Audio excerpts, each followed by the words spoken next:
The kimchi jjigae was perfect. Too perfect. She should have known. 3 months in this neighborhood, and nobody asked questions. The landlord took cash. The neighbors smiled without curiosity. The Korean restaurant served food that reminded her of home, back when home was safe. Back before her father became a monster. She was halfway through her soup when she felt it. That weight.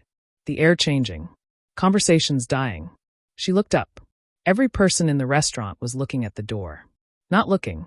Staring. Frozen. The man who walked in wore a suit that cost more than her rent. His presence didn't just command attention. It demanded submission. He walked past empty tables. Past the couple who stopped mid-bite. Past the owner who bowed so low his forehead nearly touched the counter. He stopped at her table. Sat down. Across from her. Like they'd planned this. Welcome to another dark romance from K-Empire Diaries, besties.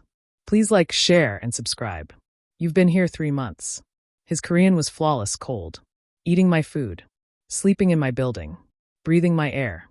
Ngozi Ease gripped her spoon, fingers tight around the metal. Her heart slammed against her ribs, but she kept her face neutral. 3 months of practice at hiding fear made it almost easy. Almost. You didn't think to introduce yourself? To ask permission? Her throat closed. She forced the words out anyway. Who are you? He smiled. It wasn't warm.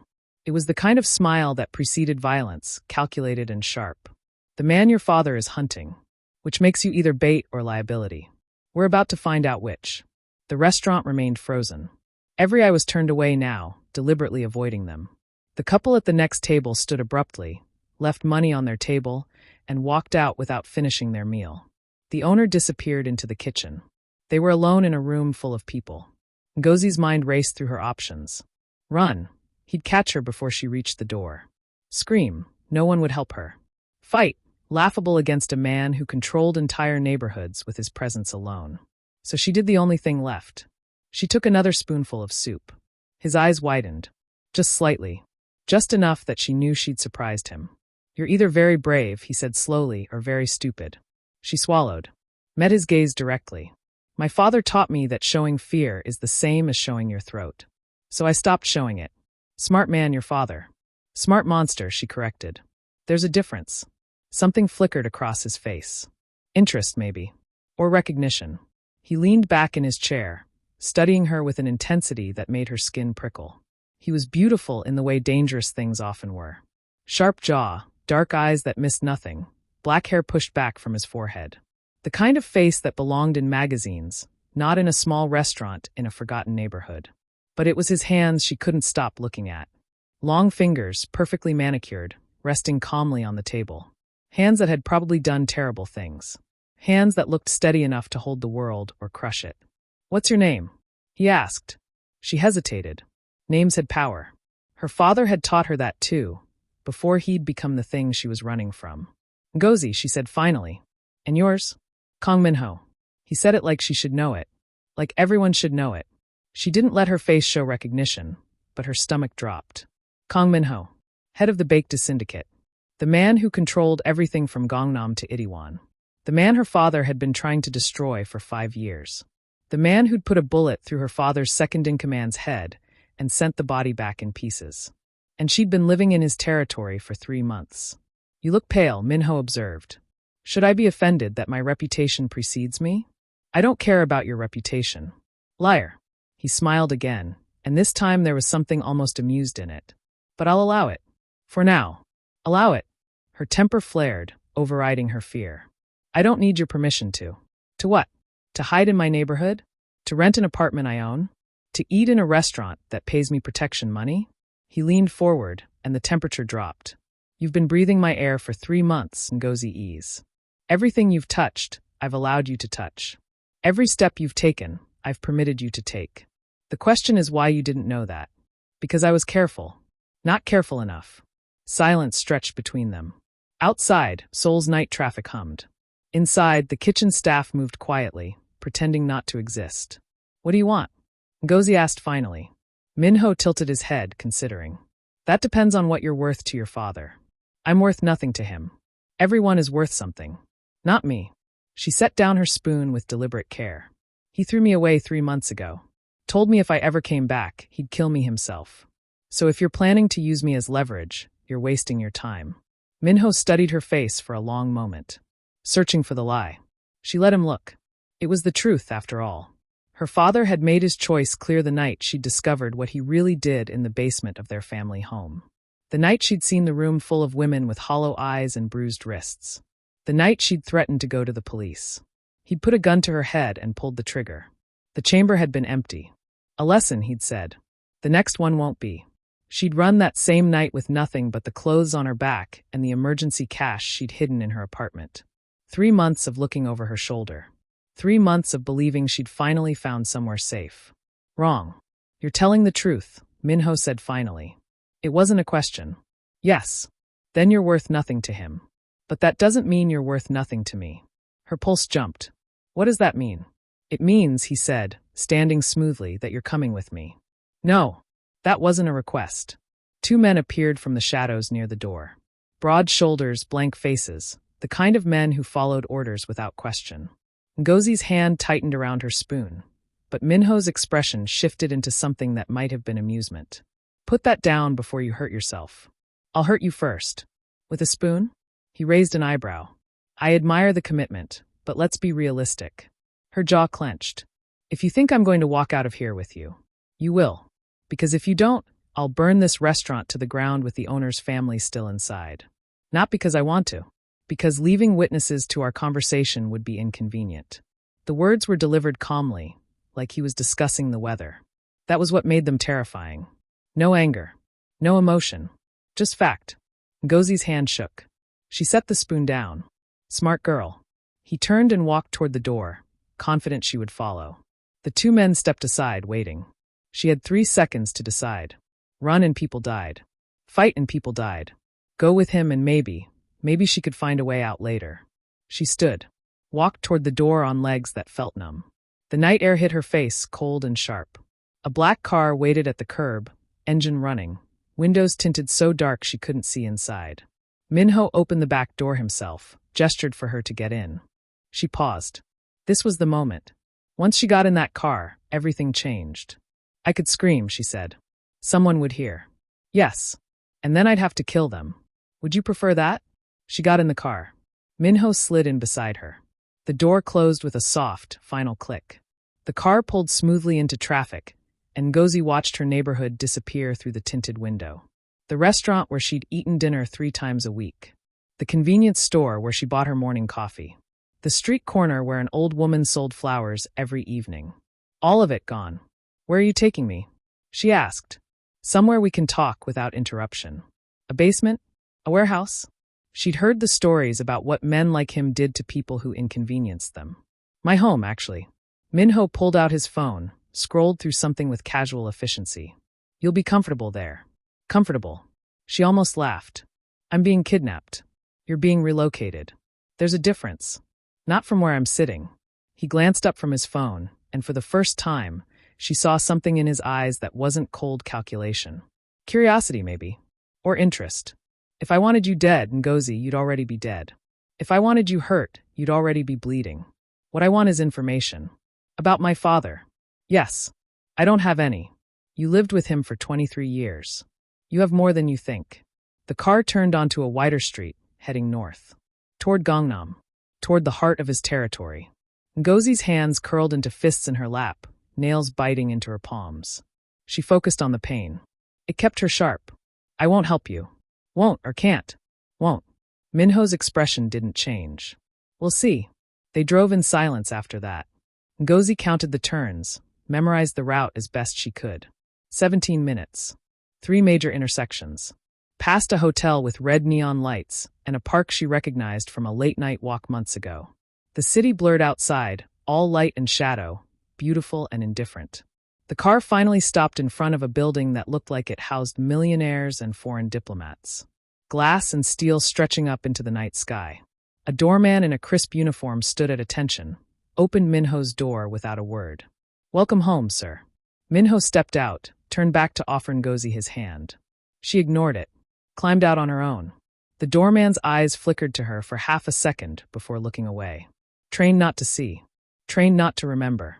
They crossed the lobby, all marble and recessed lighting, and stepped into a private elevator.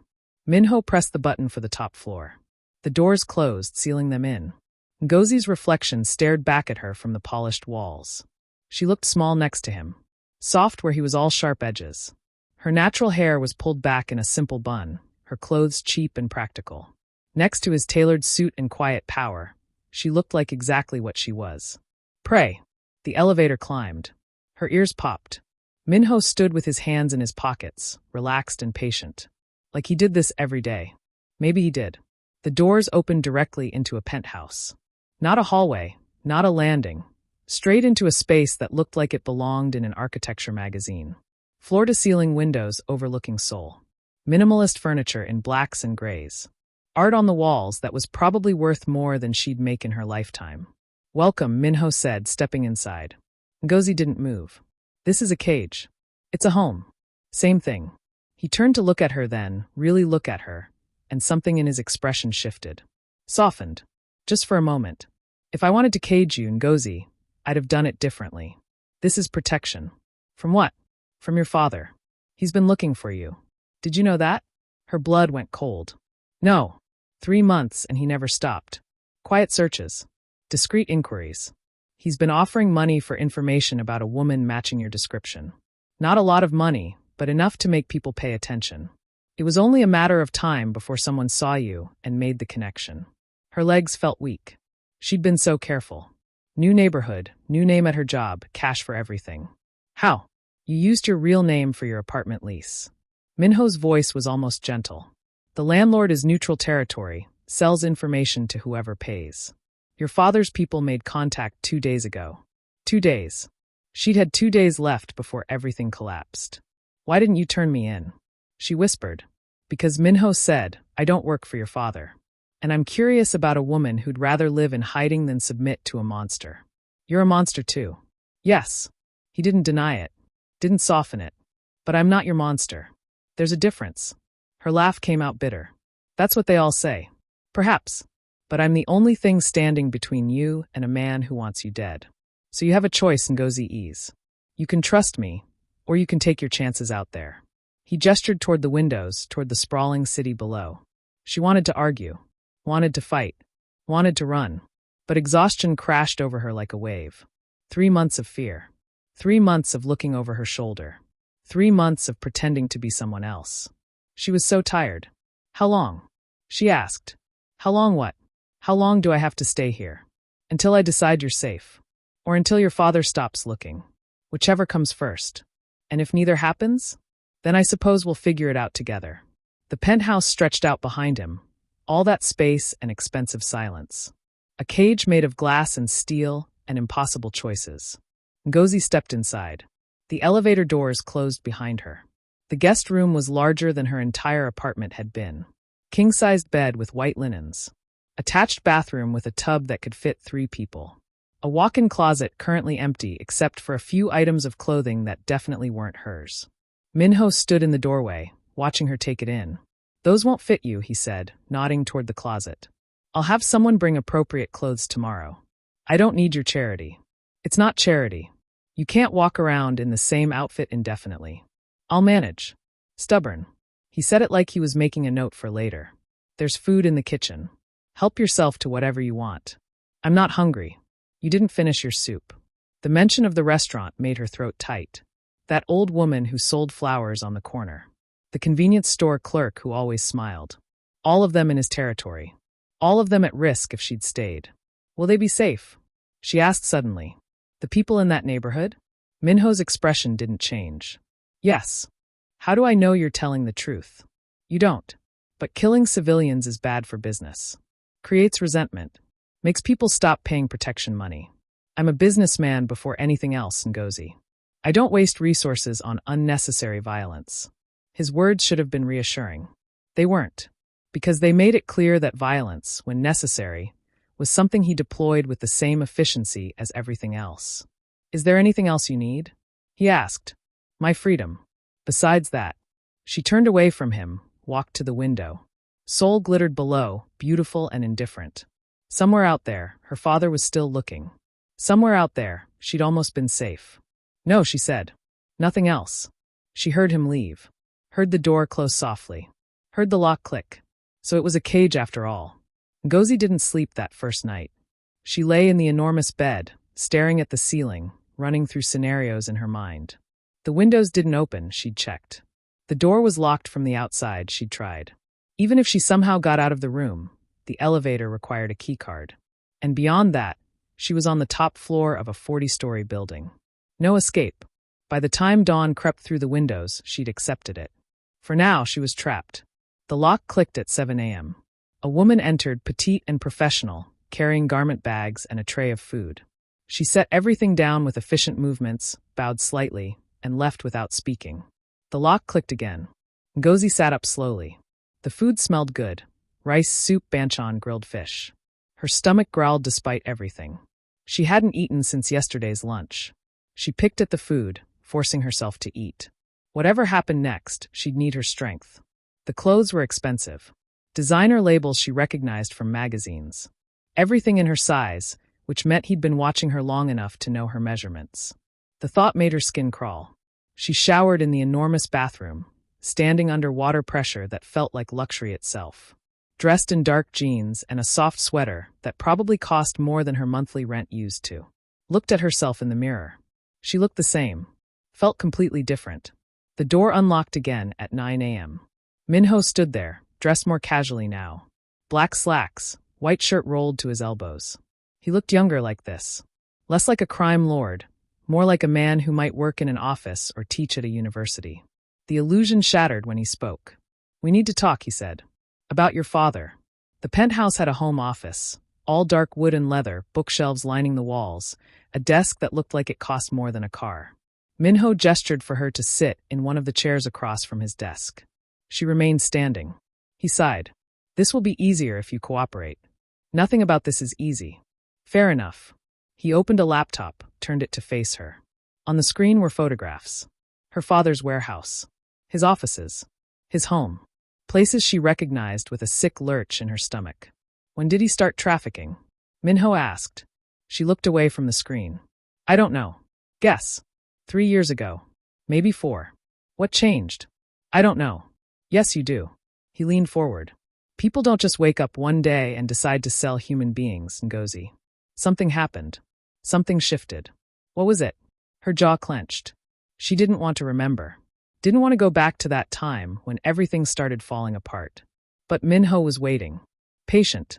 Implacable. "My mother died," she said finally. 3.5 years ago. "Cancer." After that, he changed. "How?" He stopped pretending to be decent. Stopped caring what I thought. Started bringing men to the house I'd never seen before. Russians, Japanese, men who looked at me like I was merchandise. She wrapped her arms around herself. I started avoiding him. Staying at my apartment more. Going home less. "When did you find out about the trafficking?" 6 months ago. I needed money. I'd lost my job and rent was due. I went to his office to ask for help.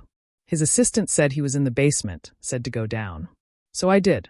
Min-ho's expression didn't change, but something in his eyes sharpened. "What did you see?" "Women. 12 of them. Locked in rooms barely bigger than closets. They looked dead already, even though they were still breathing." She swallowed hard. "My father was there with 2 of his men. They were discussing prices. Markets. Transport. Like the women were products." "Did he see you?" "Yes." "What did he do?" Smiled. Asked if I wanted to join the family business. Said I'd make an excellent recruiter. Pretty face, trustworthy demeanor. Women would follow me anywhere.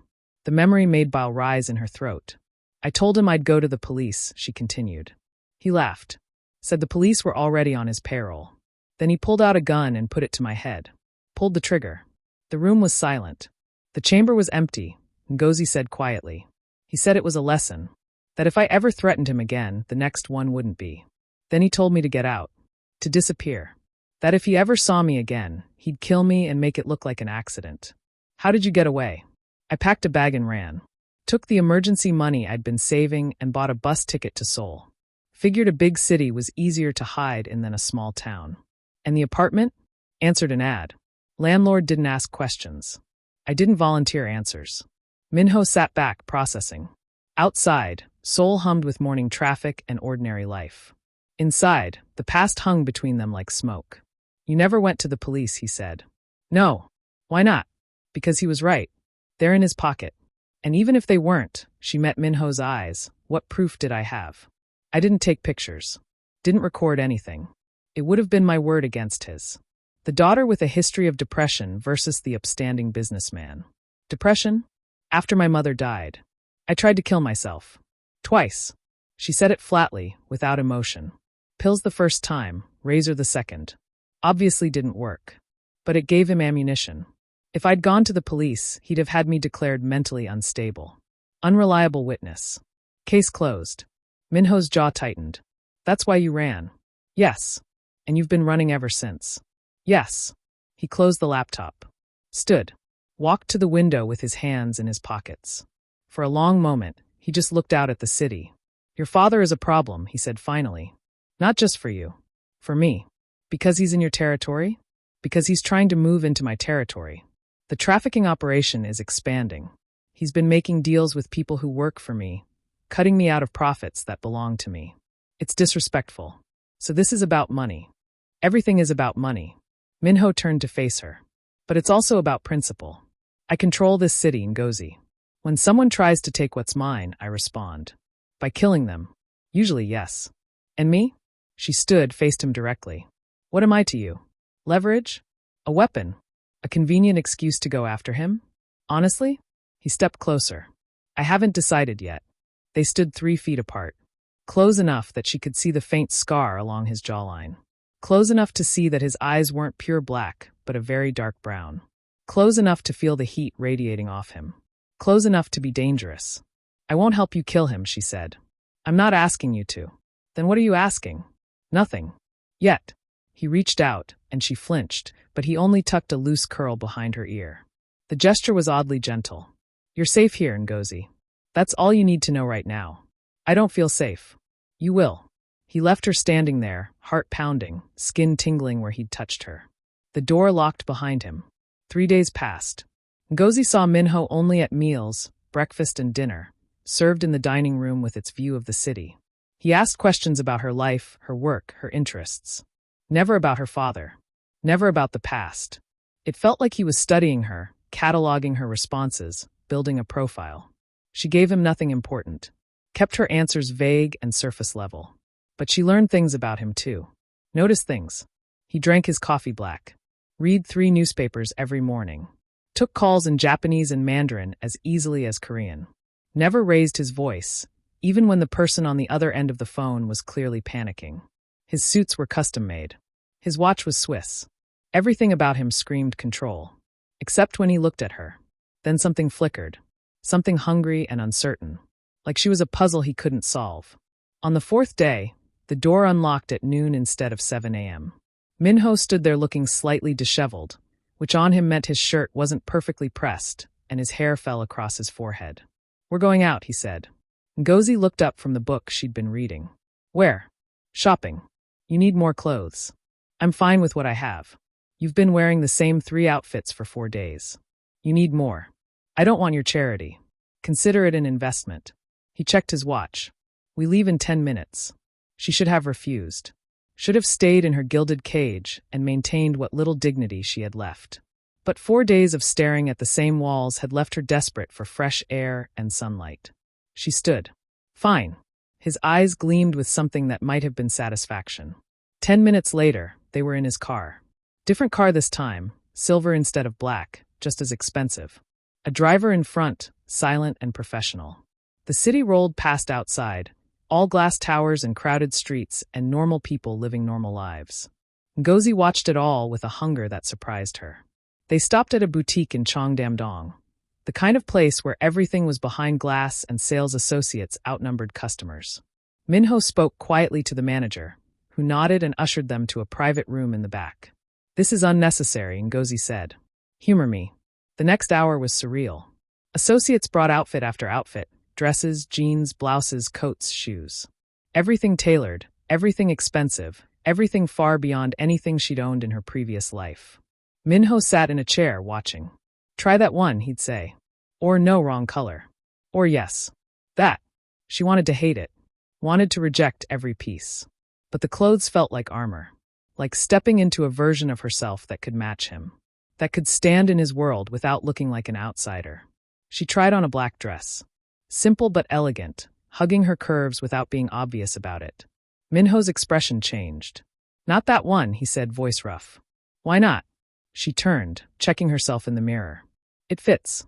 "That's the problem." His eyes met hers in the reflection. "Take it off." The air between them felt suddenly charged. Electric. She should have obeyed. Should have changed immediately. Instead, she turned to face him directly. "I thought you wanted me to have nice things." "I do." "Then what's wrong with this one?" "Nothing." "Everything." He stood, crossed the small space between them. The dress looked like sin wrapped in elegance. It made her look powerful and vulnerable at the same time. It made him want things he had no business wanting. "It's perfect," he said quietly. "That's why you can't have it." Understanding hit her like a wave. Oh, he was attracted to her. The realization should have frightened her. Should have sent her scrambling back. Instead, it felt like power. The first real power she'd had since he'd walked into that restaurant 4 days ago. She smiled. Slow and deliberate. "I'll take it. Ngozi. And I'll wear it out." His jaw clenched. "You're playing a dangerous game. Maybe I'm tired of being afraid." They stood close enough that she could smell his cologne. Something expensive and clean. Close enough to see his pupils dilate. Close enough to feel the way his breath caught.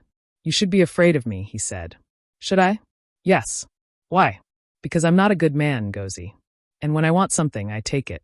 "Then take it." The words hung between them like a challenge. For a long, breathless moment, she thought he would. Thought he'd close the distance and kiss her and damn the consequences. His hand lifted, almost touching her face. Then he stepped back. "Get changed," he said. Voice controlled again. "We're leaving." He walked out. Ngozi stood alone in the dressing room, heart pounding, skin flushed. What was she doing? Why was she pushing him? This man was dangerous. This man owned her freedom. This man could destroy her with a word. But when he looked at her, she didn't feel owned. She felt seen. She changed back into her regular clothes, left the black dress on the counter. But when they left the boutique with bags of new clothes, she noticed the manager box it up separately. Min-ho had bought it anyway. That evening, dinner was different. They ate in silence, but it wasn't comfortable. It was weighted, full of things unsaid. Min-ho's eyes kept finding her. Lingering. Moving away. Coming back. Finally, he spoke. "Your father made contact today." Everything in her went cold. "What?" "He's offering a reward. 10 million won for information about your location." "That's..." She couldn't breathe. "That's more than double what?" "Than before." "Yes." "He's desperate." "Why?" "Because you know something." Min-ho set down his fork. "Something valuable enough that he's willing to pay premium rates to find you." "I don't know anything." "Think harder." "I've told you everything." "Not everything. People don't offer that kind of money for loose ends. They offer it for threats." "What do you know that threatens him?" "Nothing." Her voice rose. "I'm nobody." You're his daughter. You lived in his house. You saw things. I told you what I saw. The women. The basement. That's it. Is it?" Min-ho leaned forward, eyes intense. "What else, Ngozi? Names? Dates? Locations? Bank accounts? What did you see that you're not remembering?" She searched her memory frantically. The basement. The women. Her father's cold smile. The gun to her head. What else? What had she? Wait. The notebook. What?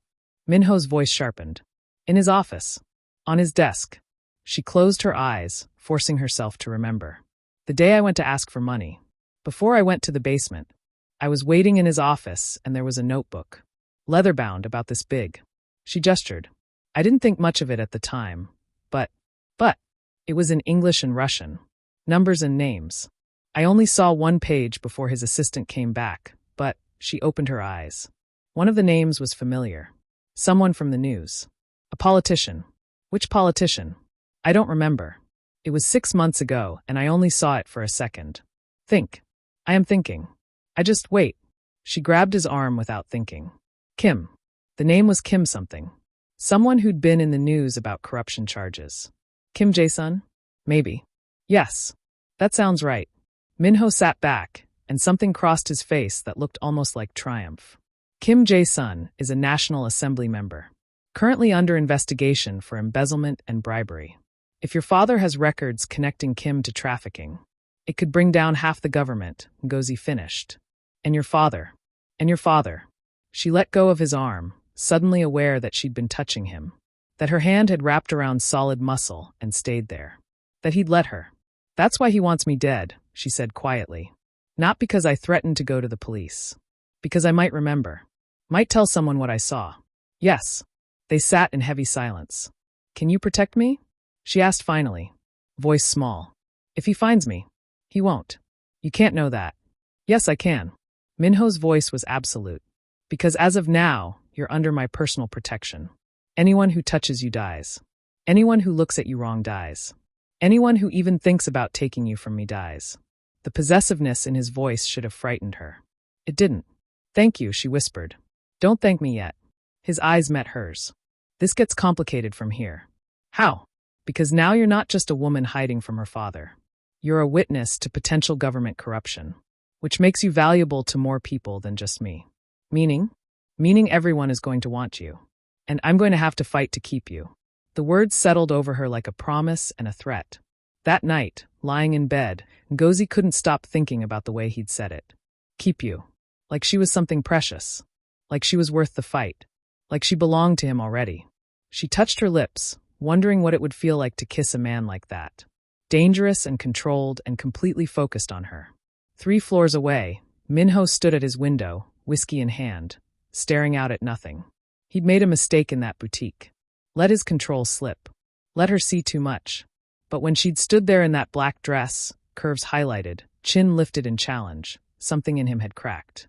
Something that had been carefully contained for years. He wanted her. Not just physically, though that was part of it. He wanted her fire and her stubbornness and the way she refused to break even when she should. Wanted her trust and her fear and her defiance. Wanted all of her. Which was impossible. She was leverage. Protection. A means to an end. Getting emotionally involved would compromise everything. But when she'd touched his arm at dinner, her hand warm and unconscious, he'd felt it. The shift. The inevitability. He drained his whiskey and poured another. This was going to end badly. He just didn't know for whom. The morning brought rain and tension.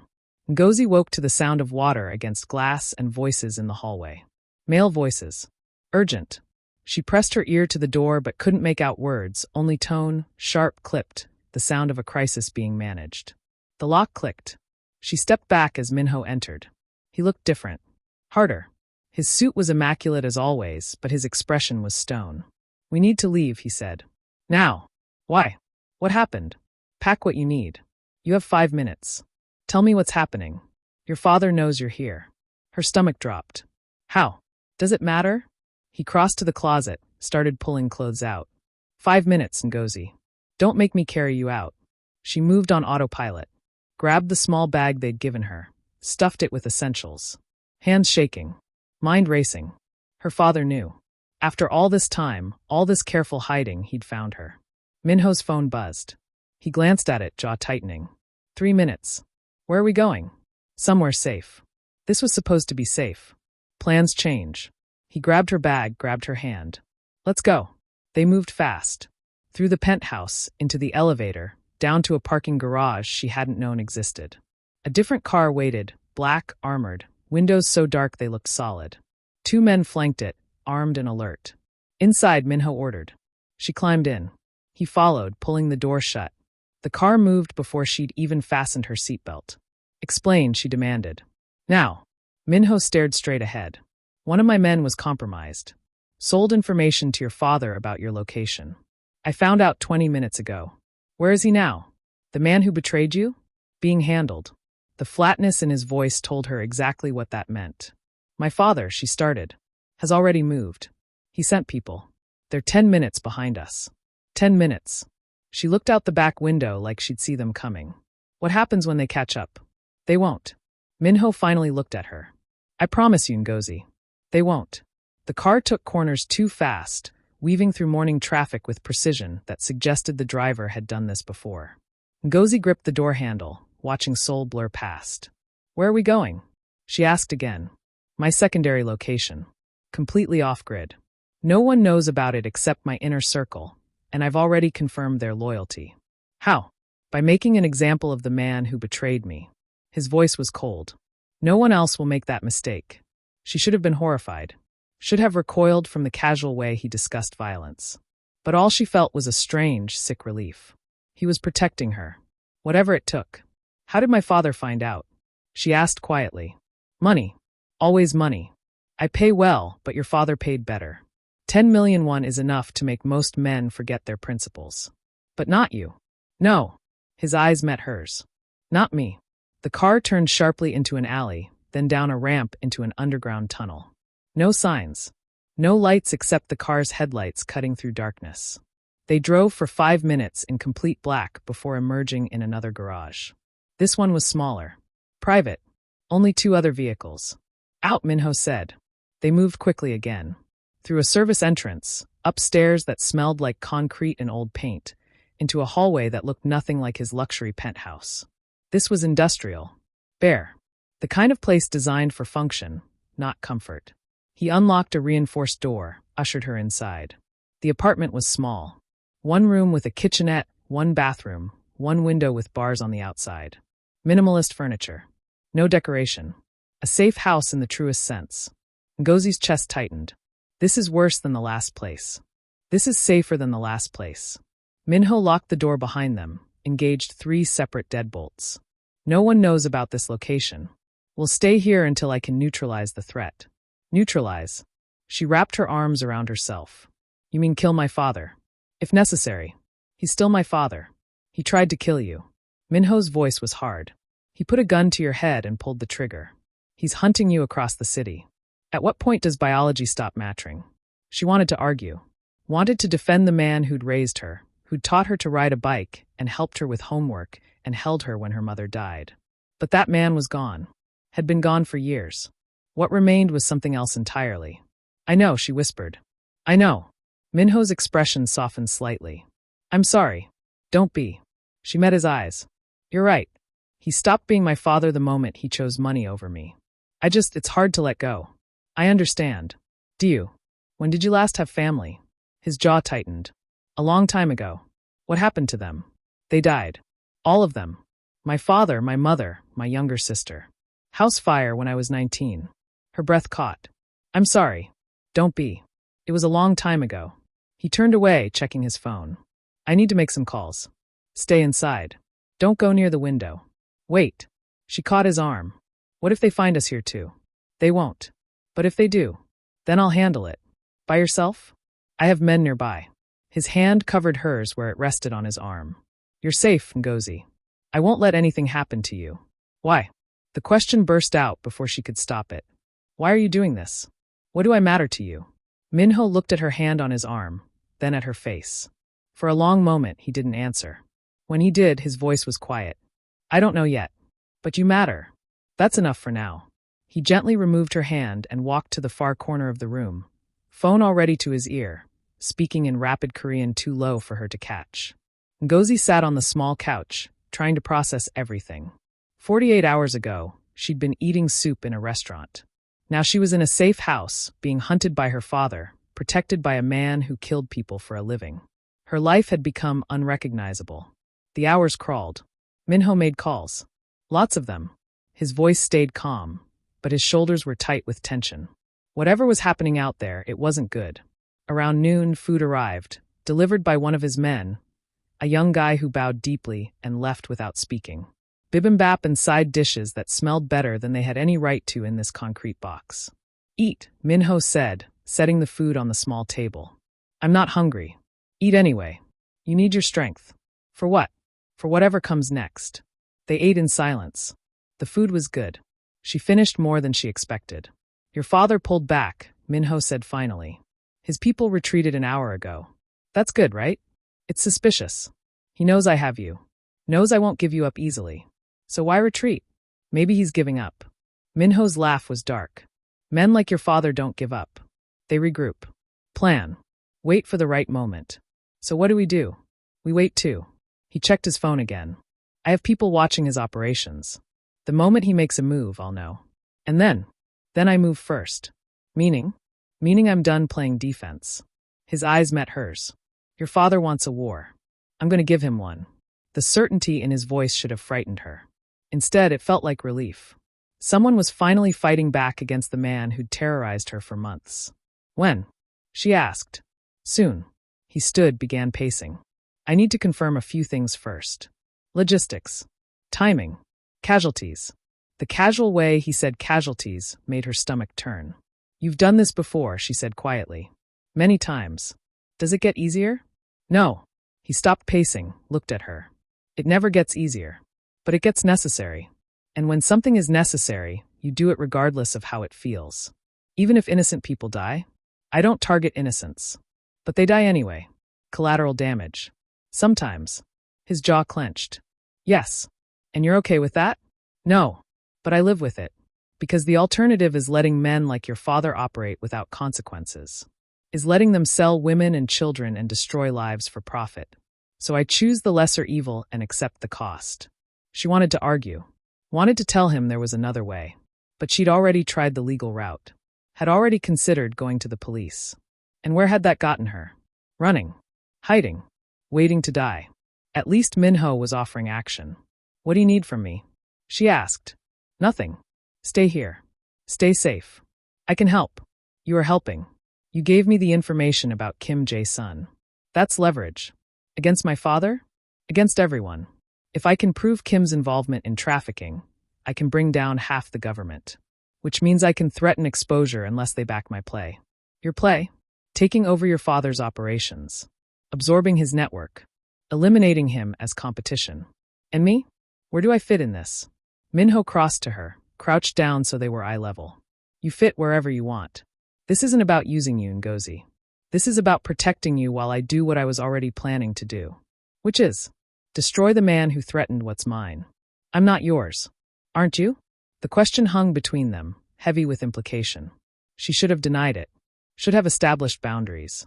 But when she looked at him, this dangerous man who'd upended his life to keep her safe, she couldn't quite manage the words. I don't know what I am, she said finally. Then let me tell you. His hand came up, cupped her face with surprising gentleness. You're the woman I've thought about every hour for the last 5 days. The woman who looked at me in that restaurant like I was just a man instead of a monster. The woman who wore that black dress and smiled like she knew exactly what she was doing to me. Her breath caught. Min-ho, I want you, Ngozi. I've wanted you since the moment you gripped that spoon like a weapon and refused to be afraid. And I'm done pretending otherwise. This is a bad idea, she whispered. Probably. You're a criminal. Yes. I should run from you. But you won't. No, she admitted. I won't. His thumb brushed across her cheekbone. Why not? Because when I'm with you, I don't feel like prey. I feel like I matter. You do matter. To your plans. To your revenge against my father. To me. His voice dropped. You matter to me, Ngozi. I don't know why. I don't understand it. But you do. They stared at each other. The air felt thick, charged. She could feel her heart slamming against her ribs. Could see his pupils dilate. Could sense the moment hanging between them like a held breath. Kiss me, she whispered. Are you sure? No. But do it anyway. He closed the distance slowly, giving her time to pull back. To change her mind. To remember all the reasons this was insane. She didn't move. His lips touched hers softly at first. Testing. Questioning. She answered by pressing closer, by opening for him, by threading her fingers through his hair and pulling him deeper. The kiss turned demanding. His hands slid to her waist, pulled her up against him. She gasped at the contact, at the solid heat of his body. He took advantage, deepening the kiss until she couldn't think, couldn't breathe, couldn't remember why this was supposed to be wrong. When they finally broke apart, both breathing hard, he rested his forehead against hers. That was a mistake, he said. Was it? Yes. Because now I'm going to want to do it again.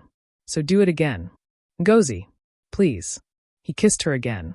Slower this time, but no less intense. His hands slid up her back, into her hair. She made a sound low in her throat that would have embarrassed her if she'd been capable of embarrassment. But she wasn't. She was too busy drowning in sensation. His phone buzzed. He ignored it. It buzzed again. Damn it. He pulled back reluctantly. I need to. I know. One more. He kissed her again, quick and possessive. Then forced himself to step away. Stay here. Where would I go? He smiled, but it didn't reach his eyes. He was back in business mode. Back to being the man who controlled the city. He answered his phone in Korean, voice clipped. Listened. His expression darkened. When? He asked. Pause. How many? Another pause. Handle it. I'll be there in 30 minutes. He ended the call. What happened? Ngozi asked. Your father made his move. Min-ho was already grabbing his jacket. He hit 3 of my warehouses simultaneously. Killed 7 of my men. Oh God.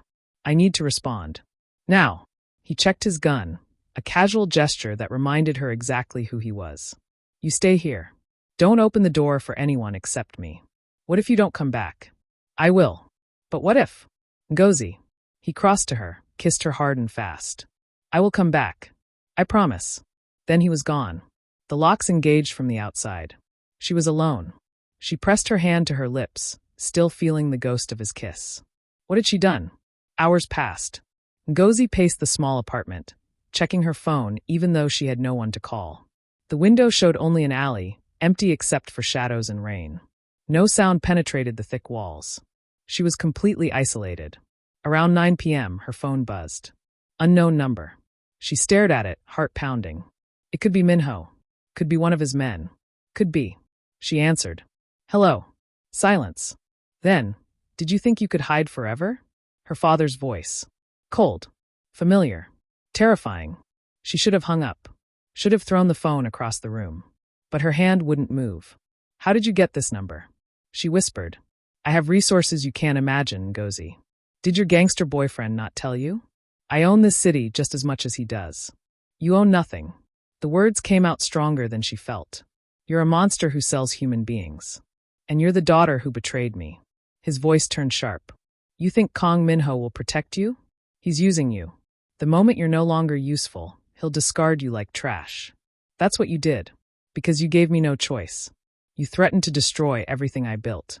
Everything you built was already rotten. Careful, daughter. I've killed for less than that. Then kill me. I'm done being afraid of you. Silence. When he spoke again, his voice was different. Softer. Almost sad. You used to be such a good girl. What happened? You happened. You put a gun to my head and pulled the trigger. You taught me that family means nothing when money is involved. Family means everything, he said. That's why I'm giving you one last chance. Come home. Tell me everything you told Kang. Help me fix this. And I'll forgive you. Forgive me? Yes. She almost laughed. For what? For not wanting to be part of your trafficking ring? For having a conscience? For being weak? Sentiment is weakness, Ngozi. I taught you that. No. She gripped the phone tighter. Mom taught me that love is strength. That caring about people matters more than money. You're the one who forgot. Your mother was soft. Look where it got her. The cruelty of it took her breath away. She's dead. And you're worse than dead. You're hollow. Last chance, he said. Come home willingly, or I'll take you by force. Try it. See what happens. Oh, I will. And when I do, I'll make sure Kang watches. Make sure he understands the price of interfering in my business. You can't touch him. Everyone can be touched, daughter. Everyone has weaknesses. And I've just found his. The line went dead. Ngozi stood frozen, phone still pressed to her ear. Her father knew. Knew about Min-ho. Knew about whatever was happening between them. And he was going to use it. She had to warn him. She tried calling Min-ho. No answer. Tried again. Still nothing. Her hands shook as she typed a text. My father called. He knows about you. Says he found your weakness. Be careful. Sent. No response. She paced faster now, adrenaline surging. Something was wrong. Min-ho would have answered. Would have responded immediately. Unless he couldn't. Unless her father had already made his move. No. She refused to believe it. Min-ho was smart. Careful. Powerful. He wouldn't go down easily. But everyone can be touched, her father had said. Everyone has weaknesses. What was Min-ho's weakness? The answer came immediately, obvious and terrifying. Her. She was his weakness now. The realization made her stomach drop. She'd done this. By kissing him, by letting him care, by mattering to him, she'd made him vulnerable. And her father was going to exploit it. She grabbed her jacket, went to the door. Locked from the outside.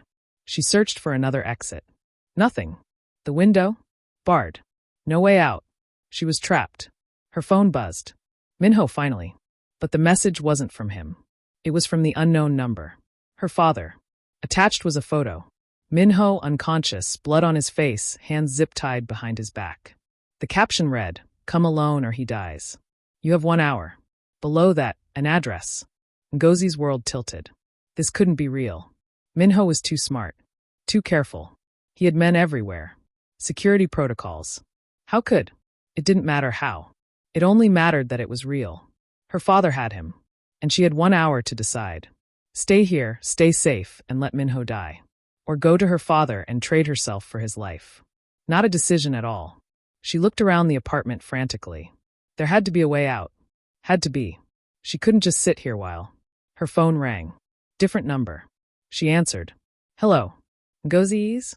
A man's voice. Professional. Unfamiliar. Who is this? My name is Lee Do-jun. I work for Kang Min-ho. He told me to call you if something went wrong. Something went wrong. Yes. Her voice cracked. My father has him. I know. We're tracking his location now. But I need you to listen carefully. Do not go to the address your father sent you. It's a trap. I don't care. If I don't go, he'll kill Min-ho. If you do go, he'll kill both of you. Do-jun's voice was hard. This is what your father wants. He's using Boss Kong as bait to draw you out. Then what do I do? Scream at me later, but tell me what to do right now. You stay there. You trust us to handle this. And you don't make emotional decisions that get everyone killed. She wanted to argue. Wanted to tell him to go to hell. But the logic was sound. Going would only make things worse. Whatever happened next, they'd face it together. Morning arrived with pale light and the smell of blood. Ngozi woke pressed against Min-ho's side, his arms still wrapped around her waist. He was awake, she could tell by his breathing. Awake and hurting. How bad is it? She asked quietly. 3 cracked ribs. Possible concussion. Various contusions and lacerations. His voice was rough. I've had worse. That's not comforting. It wasn't meant to be. She shifted to look at him. His face looked worse in daylight, swollen, discolored, split skin held together with butterfly bandages. But his eyes were clear and focused on her.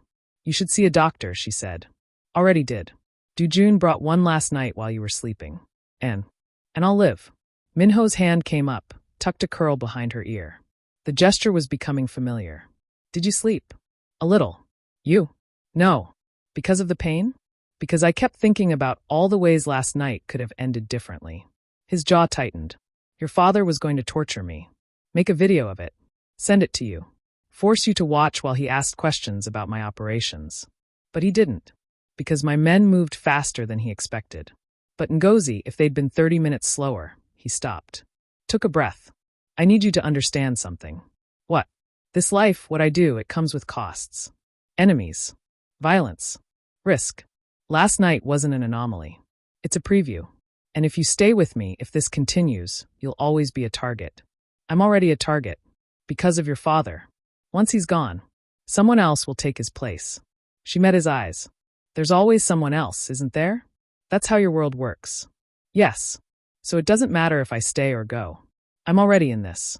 The only question is whether I face it alone or with you. Something shifted in his expression. You're choosing me. Am I? Aren't you? She thought about it. About the impossibility of what they were building. About all the reasons this was insane. About how she should run as far and fast as possible. But when she looked at him, battered and dangerous and completely focused on her, running felt impossible. Yes, she said. I'm choosing you. His hand slid to the back of her neck, pulled her down. The kiss was gentle because of his split lip, but no less intense. When they broke apart, both breathing hard, he rested his forehead against hers. I'll protect you, he promised. Whatever it takes. I know. Even from myself, if necessary. That won't be necessary. You don't know that. Neither do you. He smiled, and it made him wince. Fair point. Her phone buzzed on the nightstand. They both tensed. She reached for it carefully. Unknown number, but not her father's. She showed Min-ho the screen. Answer it, he said. Speaker. She did. Hello. A woman's voice, crisp and professional. Is this Ngozi's? Yes. Who is this? My name is Park Sun-hee. I'm a prosecutor with the Seoul Central District Prosecutor's Office. I need to speak with you about your father. Ngozi's eyes met Min-ho's. He nodded slightly. What about him? She asked. I understand you may have information regarding his criminal activities, specifically relating to human trafficking and government corruption. Where did you hear that? I can't reveal my sources. But if you're willing to provide testimony, I'm not interested. Miss Ease, please understand. Your father is a dangerous man. With your help, You can what? Arrest him? Ngozi's voice hardened. He owns half the police force. Has judges on his payroll. What makes you think testimony from his estranged daughter would change anything? Because I have evidence. Documents. Financial records. Witness statements. What I don't have is someone who can connect all the pieces. Someone who lived inside his organization and can verify what I know. And you think that's me. I know that's you. Sunhee's voice softened slightly. Miss Ease, I've been building this case for 2 years. I'm close. So close. But without a credible witness who can speak to your father's operations, everything I have is circumstantial. Defense attorneys will tear it apart. So you want me to risk my life for your case. I want you to help me put a monster in prison. To stop him from hurting more people. Noble. But I'm not interested in being a martyr. What if I could guarantee your safety? You can't. I can. Witness protection. New identity. Relocation to anywhere in the world you want. Complete financial support. You'd never have to look over your shoulder again. The offer was tempting. Almost too tempting. And what about him? Ngozi looked at Min-ho. The man protecting me now? Silence. Then, if you mean Kang Min-ho, I'm afraid that's complicated. Complicated how? He's a person of interest in several ongoing investigations. Racketeering, extortion, assault. If you're with him, you're compromising any testimony you could provide. So your offer only works if I abandon him. I didn't say that.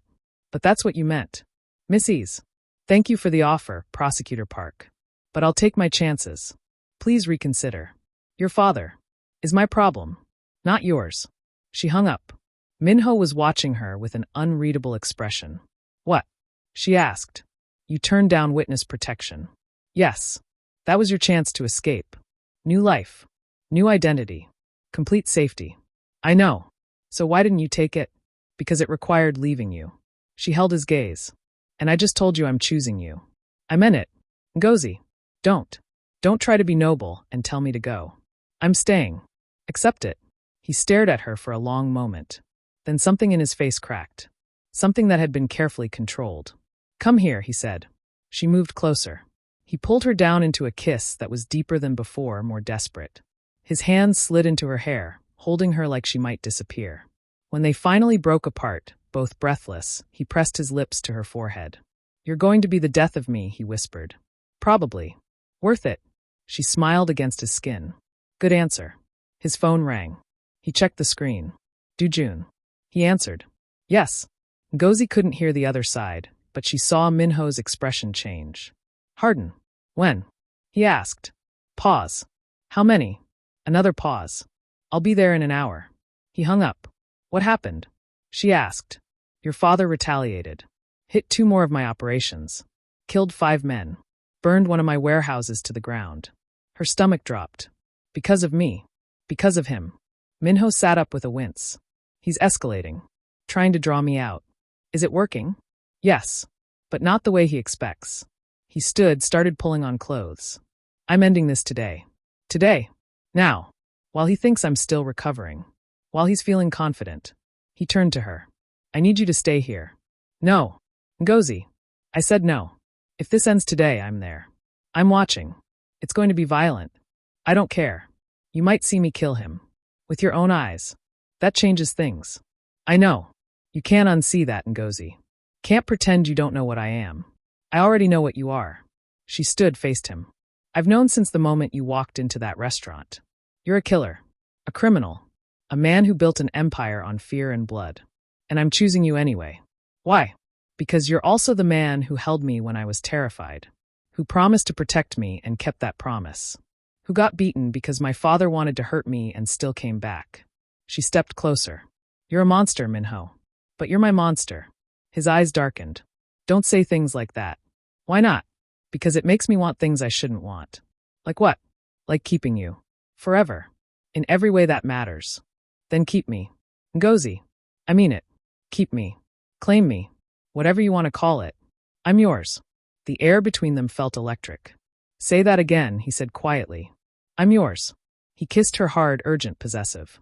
His hands gripped her waist, pulled her flush against him. She gasped at the contact, at the heat of him, at the barely controlled want in the way he touched her. Mine, he breathed against her lips. Yes. No one else touches you. No one else. No one else even looks at you. Possessive. Completely. His hands slid under her shirt, hot against her skin. Is that a problem? No. Good. They stumbled toward the bed, kissing frantically, pulling at clothes. Every touch felt desperate, urgent, like they might not get another chance. Min-ho hissed in pain when she pressed against his injured ribs. She pulled back immediately. Sorry. Don't stop. You're hurt. I don't care. His eyes were dark with want. I need this. Need you. Are you sure? Never been more sure of anything. She kissed him again, more carefully this time, mindful of his injuries, taking her time, learning the map of his scars and bruises and all the places that made his breath catch. When she pulled his shirt off, she saw the full extent of the damage. Bruises blooming across his torso, taped ribs, old scars layered with new ones, a body that had survived terrible things. She traced one of the older scars. What happened here? Knife fight. 5 years ago. He caught her hand, brought it to his lips. Don't look at them. Why not? Because they're ugly. No. She met his eyes. They're proof you survived. That's not ugly. Something in his expression cracked open. He kissed her again, deeper this time, and pulled her down onto the bed.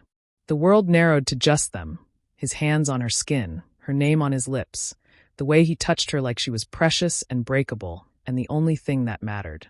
When clothes became barriers, they removed them. When distance became unbearable, they eliminated it.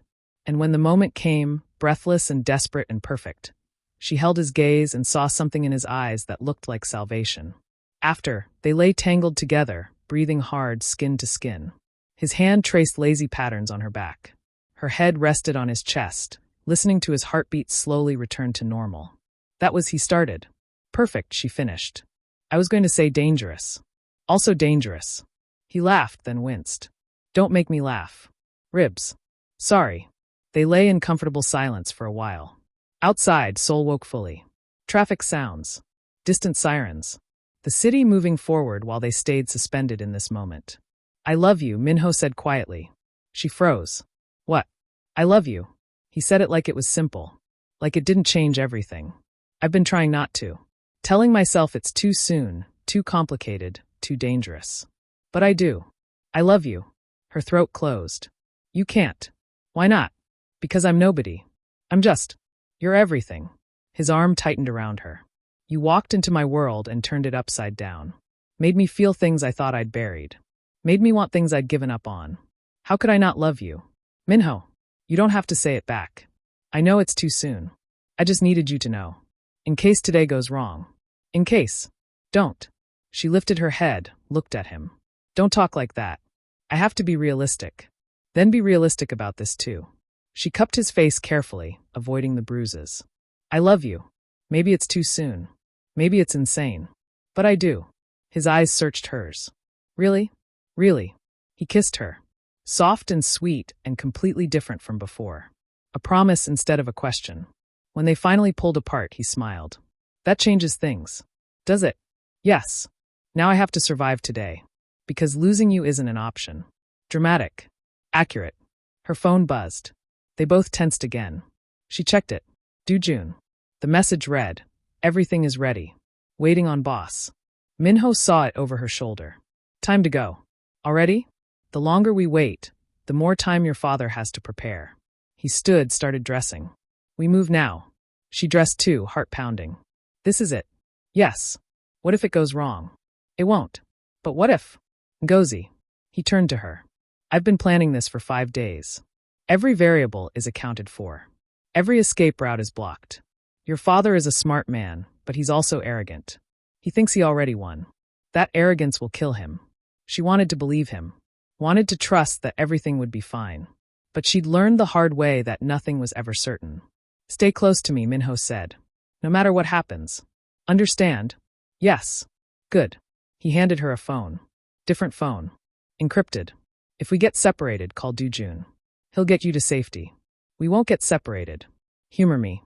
She took the phone. They left the safe house together. The car was waiting, armored, windows dark, engine running. 2 additional vehicles flanked it. Security. This is how it ends, Ngozi thought. Today, her father dies. Today, she becomes complicit in murder. She waited for guilt. Felt none. Only resolve. The drive took 40 minutes. They headed south, away from the city center, toward the industrial district. Warehouses and shipping containers and streets that looked abandoned even in daylight. We're meeting him? She asked. No. Min-ho checked his gun. He's already there. Secured in one of my facilities. We're just finishing what he started. You captured him? 2 hours ago, while he was celebrating last night's attack. He got sloppy.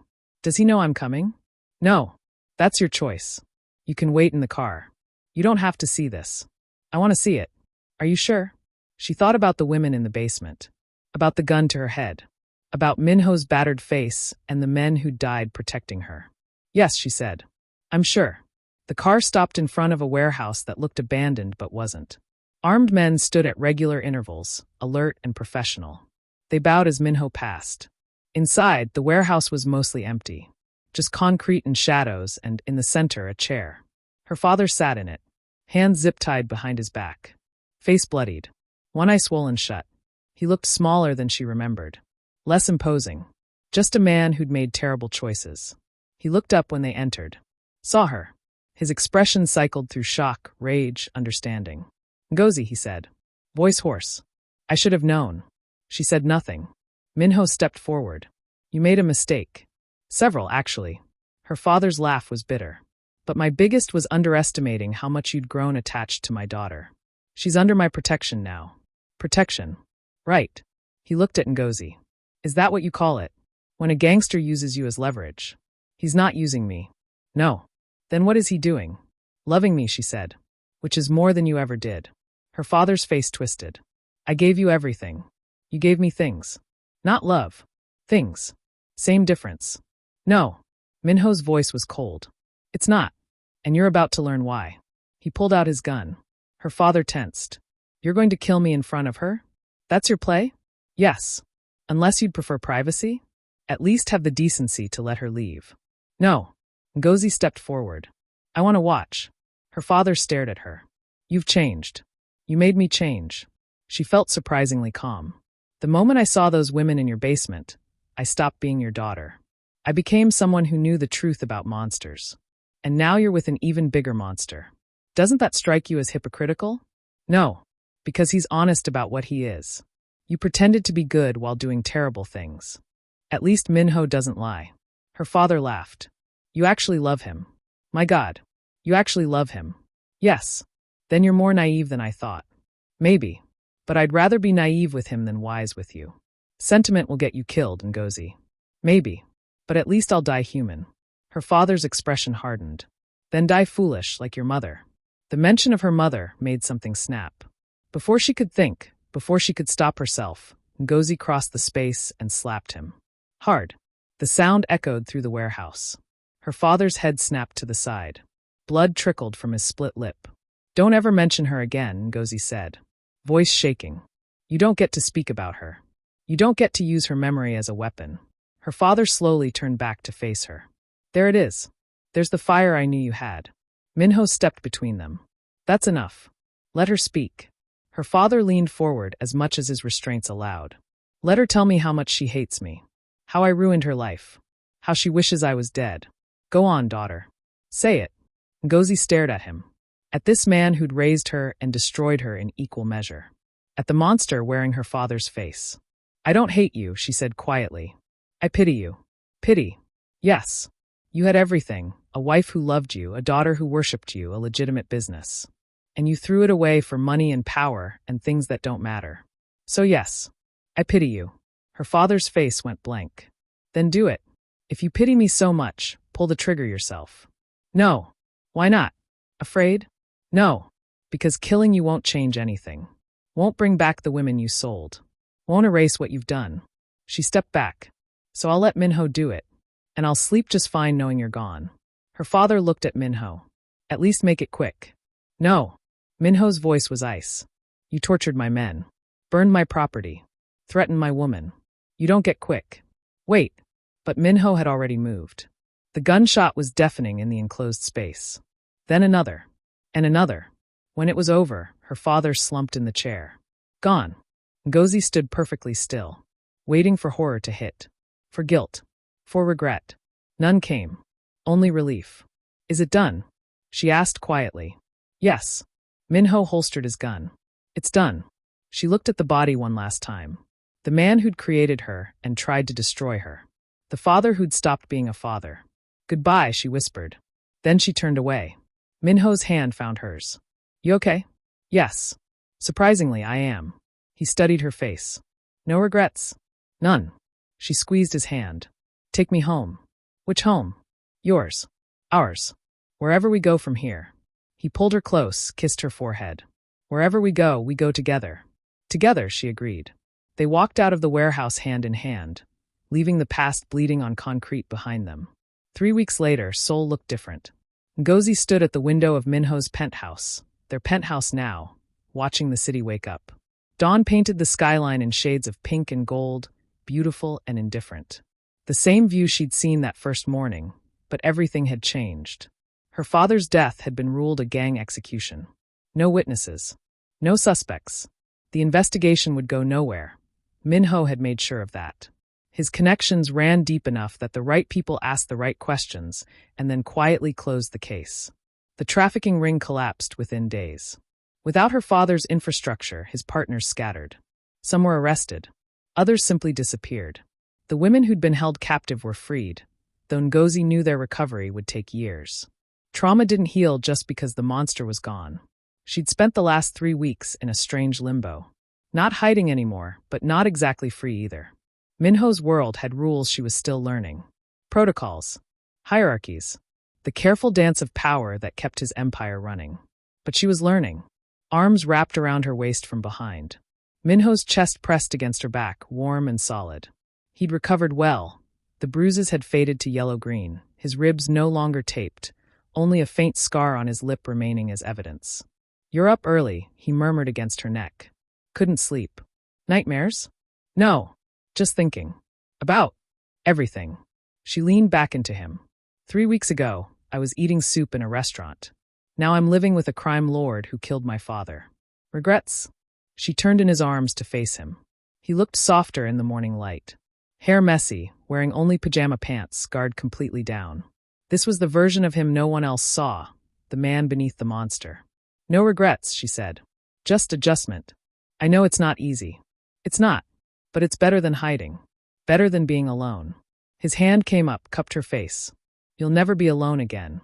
I promise you that. Even when your enemies come for me. Especially then. She smiled. Possessive as ever. Always. His thumb brushed across her cheekbone. Have you thought about what I asked? The question. He'd asked her 3 days ago, casual over breakfast, like he wasn't suggesting something that would change everything. Move in properly. Not just staying here because it's safe, but choosing it. Choosing him. Choosing this life. Yes, she said now. I've thought about it. And? Yes. His eyes widened slightly. Yes. Yes. I'll move in. Officially. Completely. She took a breath. On one condition. Name it. I want to do something useful. Not just be the woman you protect. I want to help. Help how? The women. The ones from my father's operation and others like them. I want to work with organizations that help trafficking survivors. Use my experience. Make a difference. Min-ho was quiet for a moment. That's dangerous. Everything about this life is dangerous. True. But putting yourself in the public eye, working with law enforcement adjacent organizations, it creates complications. I know. But it matters to me. She held his gaze. I can't just forget what I saw. Can't pretend those women don't exist. If I'm going to live in your world, I need to do it on my terms. And my terms include using my privilege for something good. Something in his expression softened. You're going to make me go legitimate, aren't you? Maybe. Is that a problem? Depends. He pulled her closer. Are you worth the inconvenience of becoming respectable? Absolutely. He laughed. Fair enough. Then yes. We'll set something up. Foundation, maybe. Anonymous donations. You work with the organizations, I provide the funding. No one needs to know where the money comes from. You'd do that. For you? Yes. Why? Because you make me want to be better than I am. He kissed her softly. Because loving you means supporting what matters to you. Even if it complicates my life. I love you, she whispered. I know. He smiled. I love you too. They stood there for a moment, wrapped in each other, watching the sun rise over Seoul. The intercom buzzed. Min-ho sighed. That'll be June. We have a meeting this morning. Can I come? You want to sit through a 2-hour discussion of shipping routes and territory disputes? No, but I want to understand your world. All of it. He studied her face. You're sure? I'm sure. All right. But if you get bored, you can leave. Deal. The meeting was exactly as boring as Min-ho had warned. 12 men in expensive suits sitting around a conference table, discussing profit margins and territory expansion in excruciating detail. Ngozi sat quietly beside Min-ho, watching, learning. She noticed things. The way everyone deferred to Min-ho without question. The careful hierarchy in how people spoke. Younger members waiting for elders to finish, subordinates never interrupting superiors.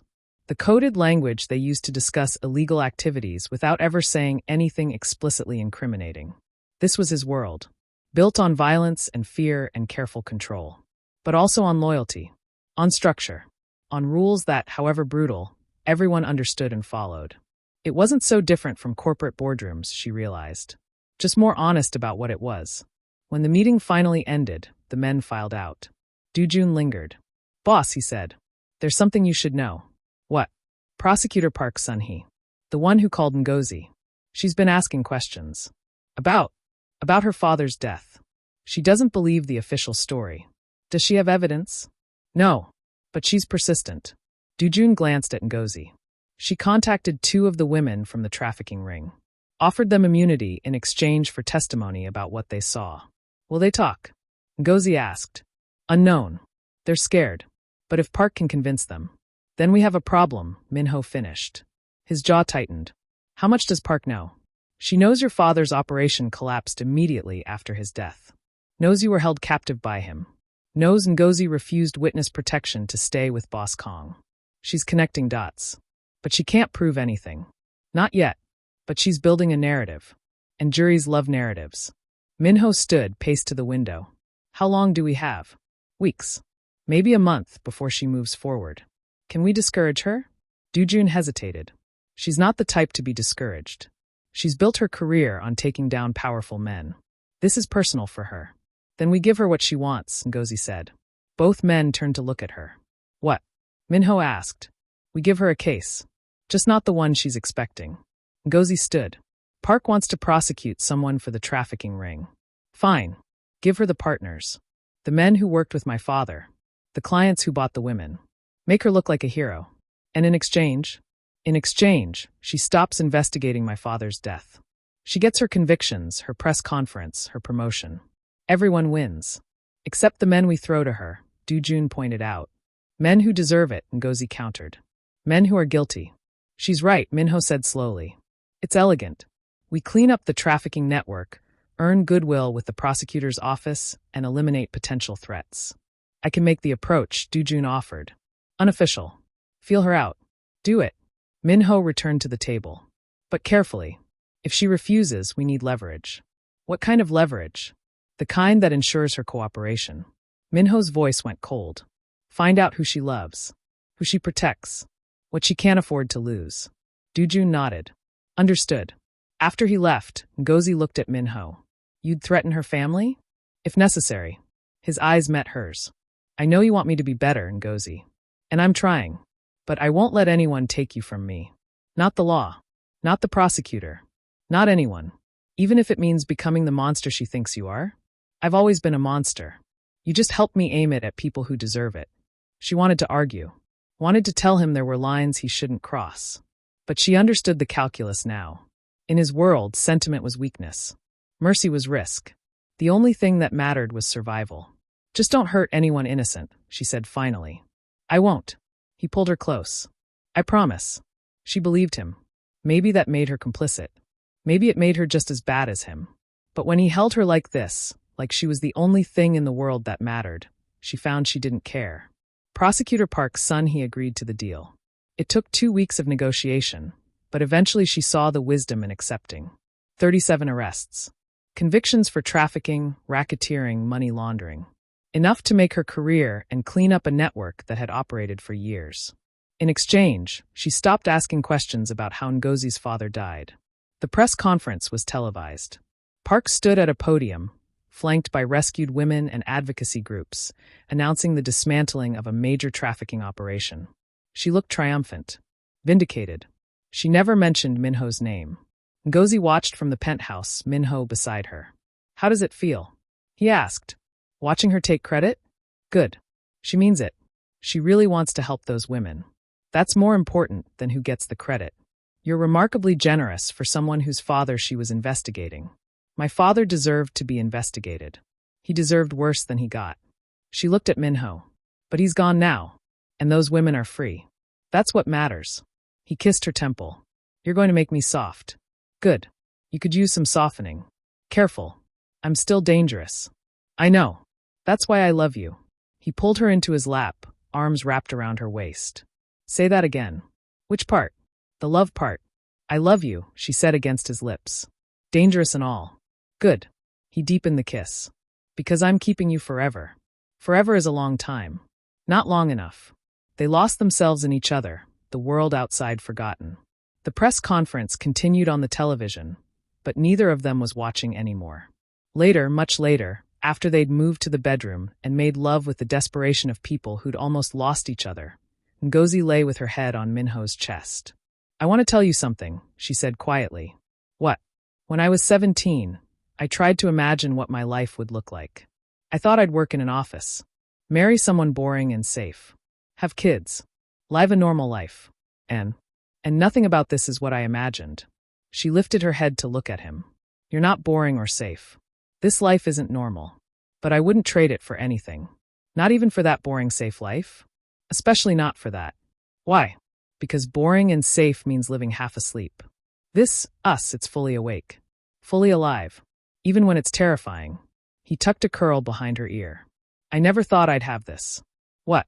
"Someone who sees what I am and stays anyway. Someone who makes me want to be better while accepting who I've been." He paused. "You changed everything, Ngozi. Good different or bad different?" "The best different." She smiled. "Smooth talker. Only with you." They lay in comfortable silence, skin to skin, hearts beating in sync. "Marry me," Min-ho said suddenly. She froze. "What?" "Marry me." He shifted so they were face to face. "I know it's fast.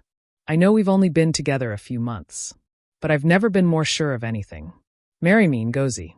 Be mine completely. Let me be yours." Her heart slammed against her ribs. "You're serious. Completely serious. We barely know each other. I know you're brave. I know you're stubborn. I know you slap people who insult your mother and refuse witness protection because you're loyal. I know you make me want to be better than I am. What else do I need to know? That I snore. I know. You've been sleeping next to me for 3 weeks. That I'm messy. I have staff. That I'm difficult. I love difficult. That I come with trauma and baggage and issues. So do I. We'll figure it out together." She stared at him, searching for doubt, for hesitation. Found none. "This is insane," she whispered. "Probably. People will think I'm crazy. Let them. Your enemies will use me against you. They already do. Might as well make it official. You're not going to let this go, are you?" "Not a chance." She thought about it. About what marriage to him would mean. About becoming Mrs. Kang Min-ho, wife of Seoul's most powerful crime lord. About the danger and the complications and all the ways it could go wrong. Then she thought about waking up next to him every morning. About building something together. About having someone who fought for her, protected her, loved her without conditions. "Yes," she said. His eyes widened. "Yes. Yes. I'll marry you." The smile that broke across his face was pure joy. Unguarded and genuine, and so beautiful it made her breath catch. He kissed her, deep and claiming and full of promise. When they broke apart, both breathless, he pressed his forehead to hers. "I'll make you happy," he promised. "Whatever it takes. I'm already happy. Then I'll make you happier." "Impossible. Watch me." They married 3 months later. Not a big wedding. Not a public declaration. Just a small ceremony in a private garden with Dujun as witness and a judge Min-ho had known for years. Ngozi wore a simple white dress. Not the black one from the boutique, though Min-ho had suggested it. This one was softer. More romantic. The kind of dress that said beginning instead of seduction. Min-ho wore a dark suit, no tie, looking devastatingly handsome and completely focused on her. When the judge asked if he took her as his wife, Min-ho said yes without hesitation. When the judge asked if she took him as her husband, Ngozi looked at this man who'd saved her and destroyed for her and loved her despite every reason not to. Yes, she said. I do. The kiss was soft, sweet, a promise and a beginning. Afterward, they went back to the penthouse. No reception. No guests. Just them. How does it feel? Min-ho asked. Being Mrs. Kang? Strange. Good strange. Any regrets? Ask me in 50 years. Deal. They made love as husband and wife for the first time. Slower than before. Taking their time. Learning each other all over again with this new layer of commitment between them. After, Ngozi lay sprawled across his chest, tracing the scars she'd memorized. I have something to tell you, she said quietly. What? I'm pregnant. Min-ho went completely still beneath her. What? I'm pregnant. About 6 weeks. She looked up at him. I found out 2 days ago. His eyes searched hers. And you married me anyway? Of course I married you anyway. You think a baby would change my mind? He seemed at a loss for words. A baby. Yes. We're having a baby. Yes. His hand slid to her stomach, rested there gently. There's a person in there. A very small person. But yes. Holy shit. That's one way to put it. He pulled her up into a kiss that tasted like wonder and fear and overwhelming joy. When they broke apart, his eyes were wet. You're crying, she said softly. No. You are. Shut up. He pressed his face into her neck. I never thought I'd have this. Family. Someone who stays. Someone who gives me this. I'm staying. She held him tight. I'm staying forever, Min-ho. You're stuck with me. Good. His arms tightened around her. Because I'm never letting go. They lay tangled together, hands joined over her still flat stomach, imagining the life growing there. What do you want? She asked. Boy or girl? Healthy. That's all that matters. That's a cop-out answer. Fine. A girl. With your eyes and your stubbornness and your fearlessness. And if it's a boy? Then he'll have your strength and my protection and the best life we can give him. She smiled. We're going to be terrible at this. Probably. But we'll be terrible together. That's the most romantic thing you've ever said. I'm full of romance. You're full of something. He laughed, and the sound was free and happy, and completely unlike the controlled man she'd first met in that restaurant. That man felt like a lifetime ago. This man, her husband, the father of her child, the person who'd helped her become who she was meant to be. This man was hers. Forever. 2 years later, Ngozi pushed her daughter's stroller through Honggang Park. Ji-sun was 18 months old now. All chubby cheeks and infectious giggles. She had Min-ho's dark eyes and Ngozi's wild curls, and she owned both her parents completely. Min-ho walked beside them, relaxed in jeans and a casual shirt. To anyone watching, they looked like a normal family enjoying a Sunday afternoon. They weren't normal. Would never be normal. But they were happy. Min-ho's empire had evolved. He'd slowly been legitimizing operations, just as Ngozi had predicted. Not completely. Not enough to lose his power. But enough that the violence had decreased. Enough that he could walk in public with his wife and daughter without constantly looking over his shoulder. The foundation Ngozi ran had helped over 200 women. Provided housing, therapy, job training.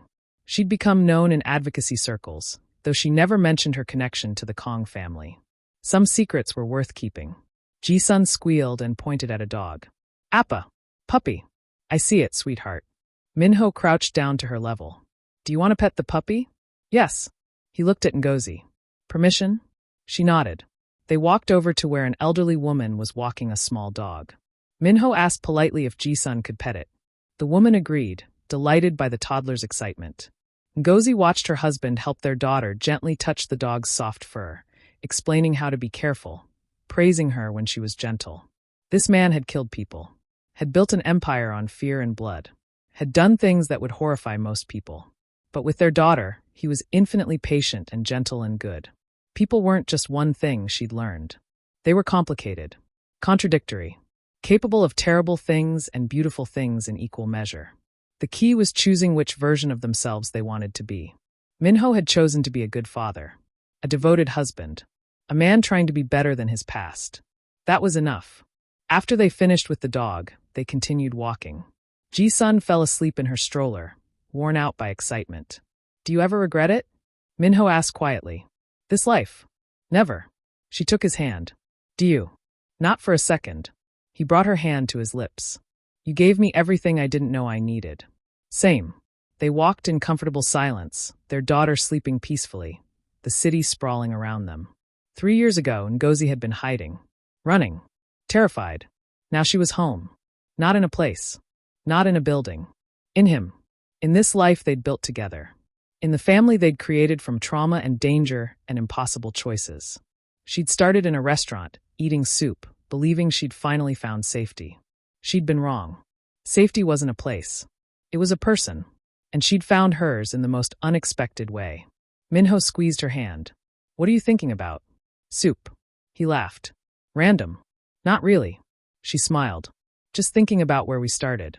Ah, the restaurant. The restaurant. Best bowl of soup I ever interrupted. She elbowed him gently. Romantic. I try. They continued walking, their daughter sleeping, their future unfolding. And Ngozi realized she wasn't afraid anymore. Not of her past. Not of his world. Not of the complications and dangers that would inevitably come. Because she wasn't alone. She had him. He had her. They had Ji-sun. And together they could face anything. The kimchi jjigae had been perfect. Too perfect. But what came after? That was even better. 5 years later, Min-ho stood in his home office, looking at the photograph on his desk. Ngozi and Ji-sun. Taken last summer at the beach. Both smiling, both happy, both beautiful. His family. His everything. A knock at the door. Come in, he called. Doo-jun entered, looking serious. Boss, we have a situation. What kind of situation? The Yakuza. They're pushing into Gangnam. Testing boundaries. Min-ho set down the photograph. How aggressive. Very. They hit 2 of our clubs. Sent a message. What kind of message? That they want a meeting. To discuss new terms. By attacking us first? It's a power play. Min-ho considered. Tell them I'll meet. But on neutral ground. And Doo-jun? Yes. Double security on my family. I don't want Ngozi or Ji-sun going anywhere without full detail. Already done. Good. After Doo-jun left, Ngozi appeared in the doorway. Their daughter on her hip. Ji-sun was 6 now, all long legs and curious questions. Was that about the Yakuza? Ngozi asked. Yes. Are we in danger? No more than usual. She gave him a look. That's not reassuring. I know. He crossed to her, kissed her forehead, then Ji-sun's. But I promise you I'll handle it. Appa, can we go to the park? Ji-sun asked. Not today, sweetheart. Maybe tomorrow. But you said tomorrow yesterday. I know. I'm sorry. He smoothed her hair. How about we order ice cream instead? That's bribery, Ngozi murmured. I'm aware. Ji-sun perked up. Can I have chocolate? Yes. And strawberry? Yes. And vanilla? Ji-sun. Please.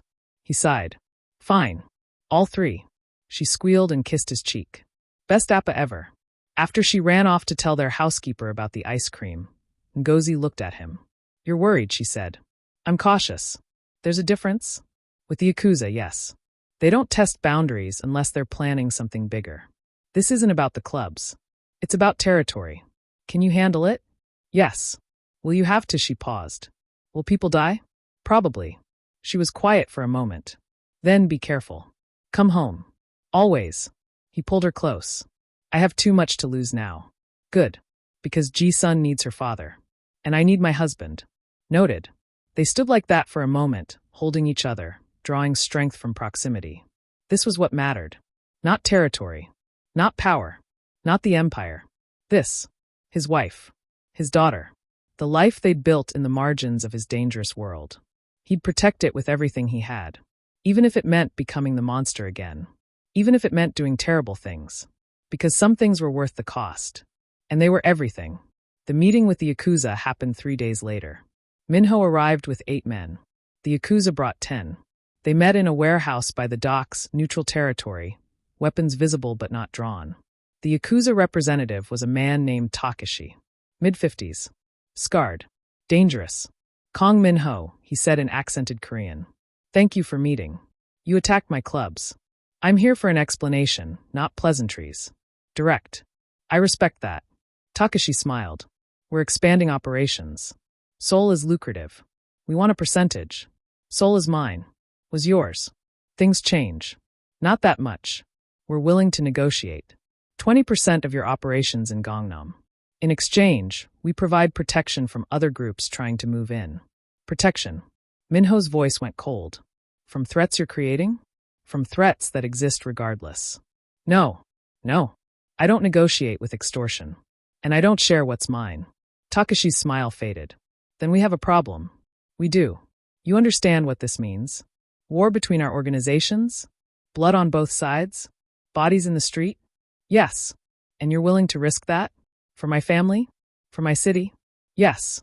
Takashi studied him for a long moment. You've changed, Kang Min-ho. I remember when you were younger. More reckless. More violent. I grew up.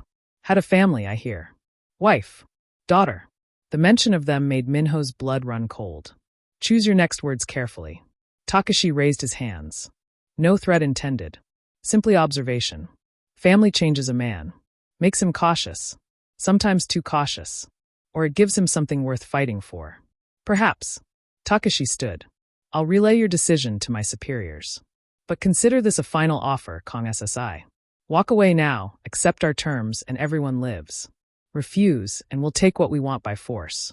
Try it, Min-ho said. See what happens. After the Yakuza left, Dujun approached. That could have gone better, he observed. Could have gone worse. They didn't shoot us. Yet. They returned to the cars. Min-ho checked his phone. 3 messages from Ngozi. Everything okay? Are you safe? Ji-sun wants to know if you're coming home for dinner. He smiled despite the tension. Type back, on my way. Tell her I'm bringing dessert. The response was immediate. You spoil her. Someone has to. That someone doesn't have to be you every time. But I like spoiling my girls. A pause. Then I love you. Come home safe. Always. He pocketed his phone. Boss, Dujun said. What's the plan? We prepare for war. But we don't start it. Let them make the first move. And when they do, we end it. The war lasted 3 weeks. It was brutal. Calculated. Devastating. The Yakuza hit 5 more of Min-ho's operations. He retaliated by destroying their supply chains. They killed 7 of his men. He killed 12 of theirs. Back and forth. Escalating. Ngozi watched from their fortified home, Ji-sun oblivious to the danger, protected by layers of security and her parents' careful silence about what was happening outside. Every night, Min-ho came home later. More exhausted. More covered in blood that wasn't his. Every night, Ngozi patched him up and held him and didn't ask questions she didn't want answered. On the 18th day, the Yakuza made a mistake. They went after his family. Not directly. They weren't that foolish. But they hired someone to surveil the house. To learn routines. To find weaknesses. Min-ho's security caught them within hours. The man talked. Eventually, he revealed the plan, kidnap Ji-sun, use her as leverage, force Min-ho to accept their terms. When Min-ho heard this, something in him went cold. Not hot with rage. Not explosive with anger. Cold. Calculated. Final. He called Takashi. The Yakuza answered on the 3rd ring. Kang-sensei, ready to negotiate? I'm ready to end this. Wise decision. Our terms. No terms. No negotiation. You went after my daughter. We did no such thing. The man you hired told me everything. Names. Plans. Payment details. Silence. Then, that was merely reconnaissance. You targeted a 6-year-old child. Min-ho's voice was ice. There's no coming back from that. Kang SSI, be reasonable. Reasonable ended when you threatened my family. Min-ho stood, began gathering weapons. You have 12 hours to leave Seoul. After that, every Yakuza member in this city dies. Not arrested. Not intimidated. Dead. You can't be serious. Watch me. This means total war. This means annihilation. Min-ho checked his gun. 12 hours, Takashi. Use them wisely. He hung up. Dujun was already mobilizing. Every man. Every resource. Every weapon. They were going to war. For real this time. No more calculated strikes. No more measured responses. Total war. Ngozi found him in his office 2 hours later. I heard, she said quietly. I'm sorry. For what?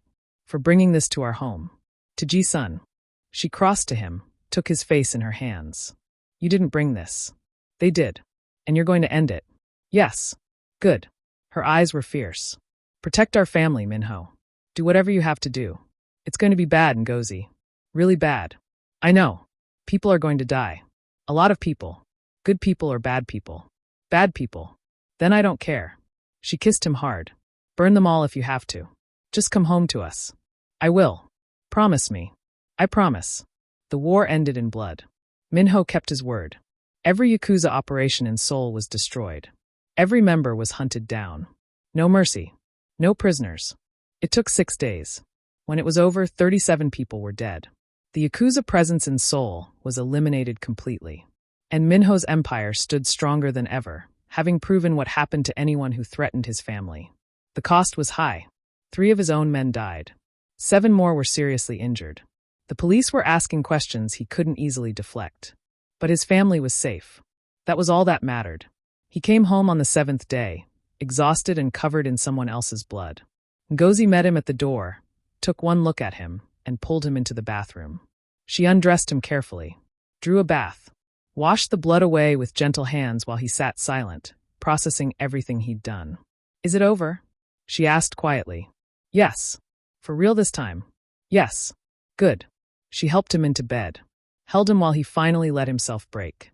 Let himself feel the weight of those 6 days. Let himself be human instead of monster. "I killed so many people," he whispered against her shoulder. "Bad people. Still people. Bad people who threatened our daughter." Her hand stroked his hair. "You did what you had to do. What any father would do. Most fathers don't execute 37 people in 6 days. Most fathers aren't you. Is that a good thing?" She pulled back to look at him. "You protected us. You kept your promise. You came home. Yes, that's a good thing. I'm a monster, Ngozi. You're my monster. And Ji-sun's hero. And a father who burned the world down to keep his family safe." She kissed him softly. "I'm not afraid of what you are, Min-ho. I never have been. You should be. But I'm not. And I never will be." He held her tight, this woman who saw all of him and stayed anyway. "I love you," he whispered. "I know." She settled against him. "Sleep now. Tomorrow you can figure out how to explain to Ji-sun why you've been gone for a week." "Tomorrow," he agreed. But tonight, he just held his wife and let himself believe that maybe, despite everything, he could be both the monster his enemies feared and the man his family loved. Maybe he could be both. And maybe that was enough. 10 years later, Min-ho sat in his office, looking at the contract on his desk. Full legitimization. Every illegal operation shut down or absorbed into legal businesses. All connections to organized crime severed. Clean. It had taken 5 years. 5 years of careful transitions and strategic exits, and making sure the people who depended on him had other options. But he'd done it. For Ngozi. For Ji-sun. For the new baby currently growing in his wife's belly. For the family he'd built from impossible circumstances. Do-jun entered. "You're really doing this. I'm really doing this. The men won't like it. The men will adjust. I've made sure everyone's taken care of. Generous severance. Assistants finding legitimate work. Connections to help them transition. They'll be fine. And if they're not, then that's their choice. I'm done living in the shadows. Done looking over my shoulder. Done wondering if today's the day someone comes for my family." He signed the contract. Done. Do-jun was quiet for a moment. "I never thought I'd see this day." "Neither did I." Min-ho set down the pen. "But here we are. What will you do? Without the empire? Run businesses. Spend time with my family. Maybe travel." He smiled. "Maybe be boring." "You? Boring?" Do-jun laughed. "Impossible. Ngozi thinks I can manage it. Your wife is optimistic. That's why I married her." After Do-jun left, Ngozi appeared. Their daughter, 16 now, beautiful and brilliant and everything they'd hoped for, trailing behind her. "Did you sign it?" Ngozi asked. "Yes." She smiled. "Proud of you. It's what you always wanted. It's what we both wanted." She crossed to him, kissed him softly. "A life without fear. Without looking over our shoulders." Ji-sun wrinkled her nose. "Gross. Stop kissing." "Never," Min-ho said. "Get used to it." She rolled her eyes. "I'm going to tell the baby about how embarrassing you both are." Ngozi laughed, hand on her swollen belly. "The baby won't care. Well, when she's older. Or he. Or they." Fair point. They stood there, the 3 of them, soon to be 4, in the office where so many terrible decisions had been made. But not anymore. Now it was just a room where a family gathered. Where a father worked legitimate business. Where the past was finally truly over. Min-ho looked at his wife. At his daughter. At the life growing between them. This was what mattered. Not power. Not fear. Not the empire he'd built on blood and violence. This. Love. safety, family, future. He'd started as a monster, but he was ending as a man. And that, Ngozi had taught him, was enough. More than enough. Everything. 20 years later, Min-ho and Ngozi stood on a beach in Jeju.